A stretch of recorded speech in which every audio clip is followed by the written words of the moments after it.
વડોદરા સહિત દેશભરમાં આવતીકાલે વાગશે સતર્કતાના સાયરન। વડોદરામાં જ્યાં સાયરન વાગશે ત્યાં પહોંચ્યું ન્યૂઝ કેપિટલ ગુજરાત। સતર્કતાના સાયરન અંગે ન્યૂઝ કેપિટલની વડોદરાના લોકો સાથે ખાસ વાતચીત।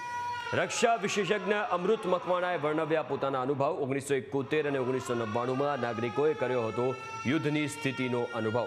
સાયરન વાગે અને બ્લેકઆઉટની સ્થિતિમાં શું કરવું તેની સચોટ માહિતી અમે આપને જણાવી રહ્યા છીએ।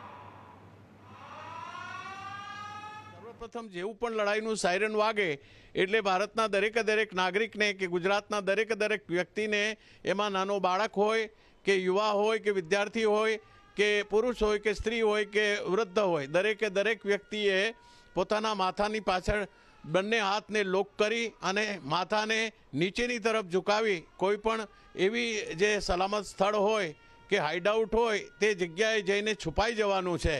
અને ત્યારબાદ બીજી જ ક્ષણે એમને લાઇટ ચાલુ હોય તો લાઇટને તરત એને બ્લેકઆઉટ કરી દેવામાં આવે છે। જનરલી આ બધા એટેક રાતના સમયે થતા હોય છે, એટલા માટે જનતાની જાણ ખાતર કે આજે દેશની અંદર નાગરિકોમાં કોઈ પેનિક ઊભું ના થાય, નાગરિકો ગભરાટ ઉત્પન્ન ન થાય, નાગરિકો ડરી ન જાય, તો એના માટે આ એક પ્રક્રિયા છે। કારણ કે આ પ્રક્રિયા 1971ના યુદ્ધ પહેલાં કરવામાં આવેલી, પણ અત્યારે એ સમયના લોકો હાજર નથી। અમુક લોકો હશે કદાચ, પણ આજના સમયમાં આજની જે નવી જનરેશન છે એ નવી જનરેશનને લડાઈથી વાકેફ કરવા માટે જે પ્રમાણે ઇઝરાયલની અંદર દર અઠવાડિયે આ પ્રકારની જે એક લડાઈની પ્રક્રિયા છે કે જે યુદ્ધ પહેલાં તમારે મોકડ્રીલ કરવામાં આવે છે, તો આ મોકડ્રીલમાં દરેક ભારતના નાગરિકને મારે વિનંતી છે, ગુજરાતના નાગરિકને વિનંતી છે કે એમને સિરિયસલી લેવામાં આવે।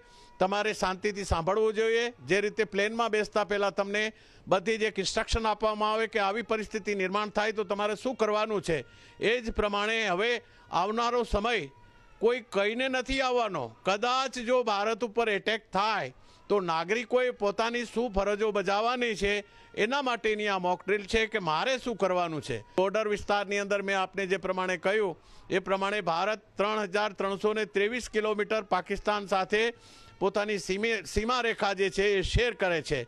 Jammu Kashmir 1227 kilometre, Punjab 553 kilometre, Rajasthan 1037 kilometre, Gujarat 508 kilometre અને 740 કિલોમીટર લાંબી સીમા રેખા જે લાઇન ઓફ કંટ્રોલ યાની કે અંકુશ નિયંત્રણ રેખા છે।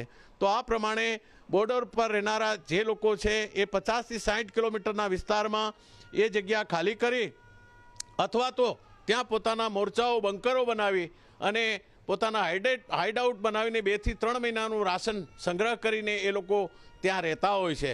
અને આસપાસમાં જેટલા ગવર્મેન્ટ સ્કૂલો, ગવર્મેન્ટ બિલ્ડિંગો એ તમામ ખાલી કરી અને ત્યાં હોસ્પિટલો બનાવવામાં આવે છે અને સાથે લોકોને બધાને ટ્રેન્ડ કરવામાં આવે છે કે જરૂરિયાત ઊભી થાય તો એનસીસીના જે બાળકો છે, એનસીસીના યુવાનો છે, ભારતના યુવાનો છે, દરેક યુવાનો આપણે આ સપ્લાય ચેનમાં મદદ કરવા માટે તૈયાર થઈ શકે, એના હેતુને લીધે, એના કારણે આ એક મોક ડ્રીલનું આયોજન સરકાર દ્વારા કરવામાં આવ્યું છે અને ખરેખર એ સારું એક પગલું છે જેથી કરીને લોકોમાં પેનિક ઊભું ના થાય। આવતીકાલે મોક ડ્રીલ થઈ આપણે સિટીમાં ને અત્યારે તો બહુ વ્યવસ્થા છે, સાયરન વગાડીને બધાને એલર્ટ કરવાનું, બધી રીતનું શું છે પોતાને કમ્ફર્ટ રહેવાનું કે કેવી રીતનું થશે, શું થશે એ બધું ધ્યાન રાખીને પોતાને ને બીજાને ગાઈડ કરવાનું કે ભાઈ આવી રીતના સાવચેતીના પગલાં રૂપે રહેજો।